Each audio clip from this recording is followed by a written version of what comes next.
आपको श्री गोपाल नारसन का नमस्कार। डिवाइन मिरर हिंदी चैनल में आपका बहुत बहुत स्वागत है। आइए जान लेते हैं आज की कुछ खास चर्चित खबरें। कावड़ मेले के चलते 8 जुलाई से 17 जुलाई तक हरिद्वार में भारी वाहन प्रवेश नहीं कर सकेंगे। पुलिस द्वारा जारी यातायात योजना के तहत भारी वाहन केवल रात्रि में 11 बजे से सुबह 5 बजे तक ही आ जा सकेंगे। दिल्ली मेरठ से आने वाले वाहनों को यातायात का दबाव बढ़ने पर लंढौरा लक्सर होते हुए हरिद्वार भेजा जाएगा, जबकि दिल्ली मेरठ से देहरादून जाने वाले वाहनों को मुजफ्फरनगर रामपुर तिराहे से देवबंद काकालेडी होते हुए देहरादून भेजा जाएगा। सरकार भले ही गरीबों के साथ होने का दावा करे, लेकिन बारिश के सीजन में सब्जियों के राजा टमाटर का भाव 100 रुपये से 150 रुपये प्रति किलोग्राम तक पहुंच जाने से गरीबों की ही नहीं मध्यम वर्गों की रसोई भी टमाटर से वंचित हो गई है। टमाटर की बड़ी कीमतों का फायदा भी किसानों के बजाय बिचौलियों को मिल रहा है, जिस पर अंकुश लगाने की जरूरत है। महाराष्ट्र में फिर सियासत गर्म है। महाराष्ट्र भाजपा के प्रदेश अध्यक्ष चंद्रशेखर बावनकुले ने दावा किया है कि एनसीपी के 53 विधायकों में से 40 विधायकों का राज्य सरकार को समर्थन प्राप्त है। महाराष्ट्र में अगले वर्ष विधानसभा चुनाव होने हैं। शरद पवार की पार्टी में यह बगावत शरद पवार के लिए ही सिरदर्द बन गई है। आगरा में ट्रैफिक पुलिस कर्मियों द्वारा चेकिंग के नाम पर वाहन चालकों से वसूली होती देखकर भाजपा विधायक पुरुषोत्तम खंडेलवाल भड़क गए और उन्होंने इसकी शिकायत एडिशनल डीसीपी से की है। उन्होंने कहा कि वर्दी का लिहाज कर रहे हैं, अन्यथा वे उन्हें सबक सिखा देंगे।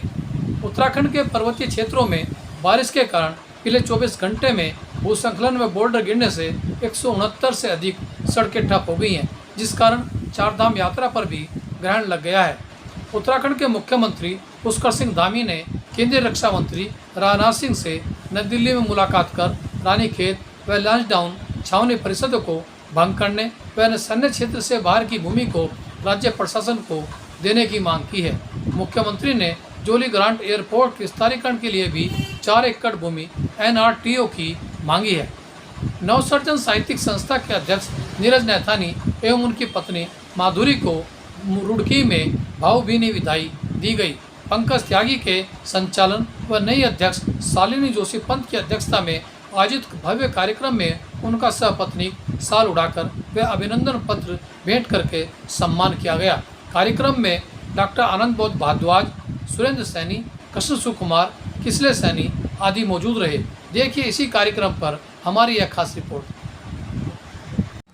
टाइम से सभी काम किए हैं, हमेशा अनुशासन भी बनाए रखा है और हमेशा सहयोग से हर कार्य बड़ी तीव्र गति से चला है।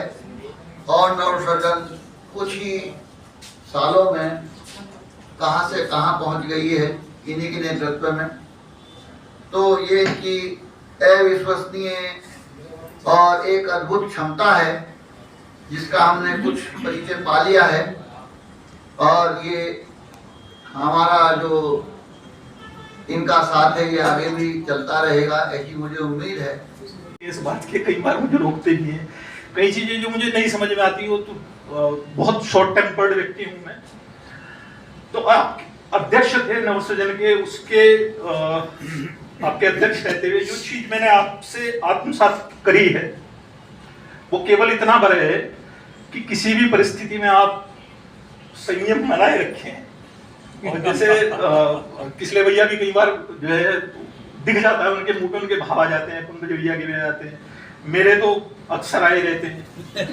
तो नीरज भैया से हमेशा यही सीखने को मिला है कि कैसी भी परिस्थिति हो, सामने कोई भी व्यक्ति हो, कितना ही बुरे से बुरा उसने कुछ बोल दिया हो, अच्छा बोल दिया हो, एक सम बने रहो सबके साथ। और भाई साहब रिटायरमेंट पे शुभकामनाएं इसलिए दे रहा हूं क्योंकि मैं जानता हूं बीच में एक बार भाई साहब के साथ मेरी बात, नीरज नामा शोभते तज दुनिया को ताज, और ताज त्याग सिर धारते अध्यापन का काज।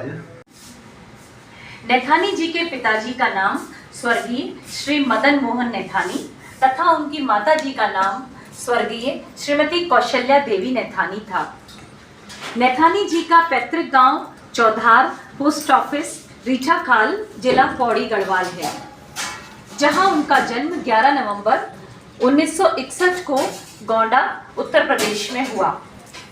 अच्छा, आपका पैतृक स्थान पौड़ी गढ़वाल है, लेकिन ये बड़े संयोग की बात है कि मैं इसे पढ़ रही हूँ और मैं आपको बताऊँ, मैं 73 से 75 गोंडा में रही हूँ। हमेशा से साहित्यिक सन्नाटे को तोड़ती रही है कि निवर्तमान और वर्तमान दोनों अध्यक्ष महोदय, हमारी बहन, हमारे आदरणीय सभी अग्रजन और मेरे साथियों, निश्चित रूप से मुझे बैठकर आज ऐसा लगा कि हम किसी को विदा कर रहे हैं। हमारे अमरोही जी ने तो बिल्कुल ही भावुक गीत सुना दिया, लेकिन सच बात यह है कि ये विदाई नहीं है। आज भी इस संस्था के ये सलाहकार हैं और श्रीनगर कहाँ है, यही तो है। मैं तो रोज रुड़की प्रैक्टिस करता हूँ, देहरादून करता हूँ, हरिद्वार करता हूँ, तो ये उत्तराखंड बहुत बड़ा राज्य नहीं है। अरुण जी हमारे गुरु जी अमेरिका में है, रोज उनसे बात हो जाती है, वीडियो कॉल हो जाता है, तो अलग कहाँ है। ये ठीक है कि परिवार के साथ वहाँ रहना मजबूरी है, लेकिन मुझे जो लगता है कि इन्होंने जो मुकाम पाया है, मुझे भी ये सौभाग्य है बहुत कम उम्र में कि बहुत जगह जाने का, बड़े बड़े आयोजनों में शामिल होने का मुझे सौभाग्य मिला।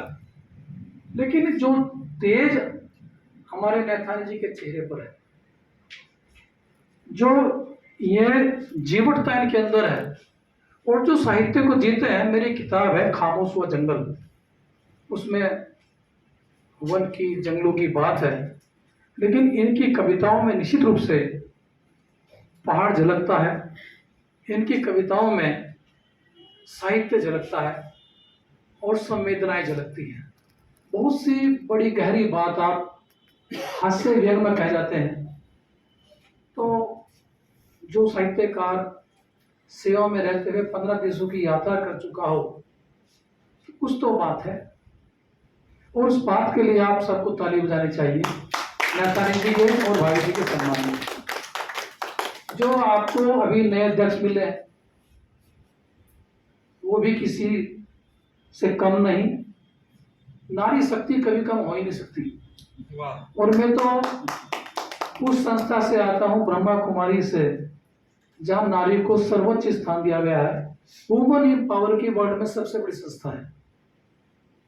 तो अगर हम इनको सम्मान देकर चलेंगे, जिन्होंने एसडी कॉलेज, एक प्रतिष्ठित कॉलेज को चलाया, अभी भी साहित्यिक अवदान आपका जारी है, तो निश्चित रूप से हम तो सब बुद्धिजीवी लोग हैं, उद्दंड भी नहीं है। नहीं तो कॉलेजों में तो आप जानते हैं कि किसी को घेरना पड़ता है। तो निश्चित रूप से आप ये संस्था चलेगी, पल्लवित होगी। और मेरी एक नई किताब आ रही है रुड़की के ऊपर, बहुत पुरानी इच्छा थी मेरी रुड़की के ऊपर लिखने की, व्यवधान रहा बहुत बार, पहले बड़ी किताब ली थी, लेकिन अब वो टेबल बुक आ रही है, मल्टी कलर है। तो उसमें साहित्यकारों का जो चर्चा है, उसमें नीरज नैथानी जी मौजूद हैं। तो आप रुड़की के हैं, रुड़की के रहोगे। एक कुछ लाइनें मैं इनके लिए लिखी है, तो वो मैं सुना देता हूँ। स्वागत।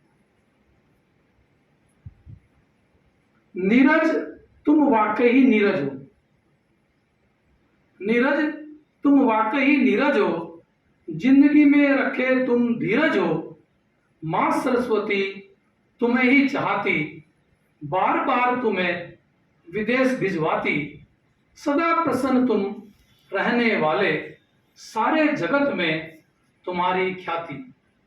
पढ़ने और पढ़ाने में माहिर, अंदर बाहर सब जग जाहिर। हिमालय को तुमने जिया है, प्रकृति सुख बहुत लिया है। ताल तलैया झरने नदियां, इन्हीं से करती कविता गल बहिया। चिड़िया चीटी शेर बघेरे, कविता में तुम्हारी लेते हिलोरे। शब्द जाल है अद्भुत तुम्हारा, कविताओं में लगता प्यारा प्यारा सहधर्मणि ने कभी न सताया। सहधर्मणि ने कभी न सताया। मैं इसलिए कह रहा हूँ भैया, मैं वकील हूँ, कोर्ट में कितने मुकदमे आते हैं मुझे मालूम है।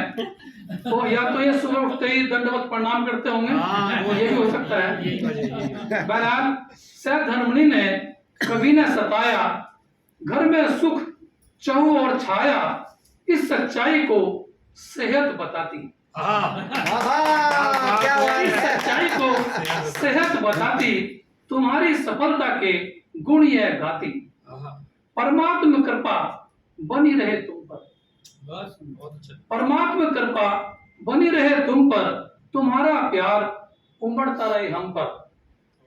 भुला न देना हमारी ये बातें, भुला न देना हमारी ये बातें, माफ करना गलत हो जो बातें, रहोगे हमेशा तुम हमारे ही बनकर, जंगल के किसी शेर से तनकर, जंगल से किसी शेर से तनकर। खुशबू को पर्वत की सौंधी खुशबू, हम तक लाए नीरज ने ठानी। पर्वत की सौंधी खुशबू, हम तक लाए नीरज ने ठानी। पर्वत की सौंधी खुशबू, हम तक लाए नीरज ने ठानी। रुड़की के शायर कवियों के, मन भाए नीरज ने ठानी। रुड़की के शायर कवियों के, मन भाए नीरज ने ठानी। पहाड़ जैसी दृढ़ता उनमें, झरनों जैसी है निर्मलता। पहाड़ जैसी दृढ़ता उनमें, झरनों जैसी है निर्मलता। पहाड़ जैसी दृढ़ता उनमें, झरनों जैसी है निर्मलता। बुग्यालों सा नर्म मुलायम, दिल पाए नीरज ने। बुग्यालों सा नर्म मुलायम, दिल पाए नीरज ने ठानी। सौम्य सरल और सहज छवि पर, मुस्काने करती अटखेली। सौम्य सरल और सहज छवि पर, मुस्काने करती अटखेली।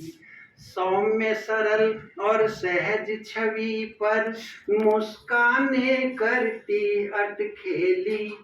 माधुरी का जब साथ मिला तो, हर्षाए नीरज ने ठानी। माधुरी का जब साथ मिला तो, हर्षाए नीरज ने ठानी।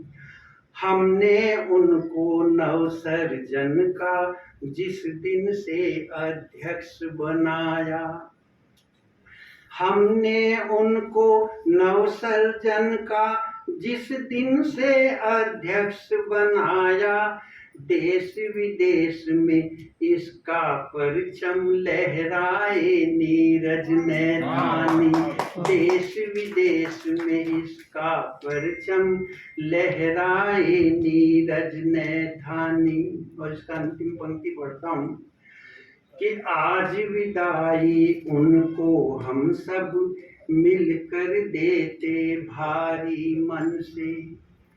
आज विदाई उनको हम सब मिलकर देते भारी मन से। आज विदाई उनको हम सब मिलकर देते भारी मन से। नेह नहीं छूटेगा पर जो पन पाए नीरज ने ठानी। नेह नहीं छूटेगा पर जो पन पाए नीरज ने ठानी। पर्वत की सौंधी खुशबू हम तक लाए नीरज ने ठानी। इन पंक्तियों के साथ में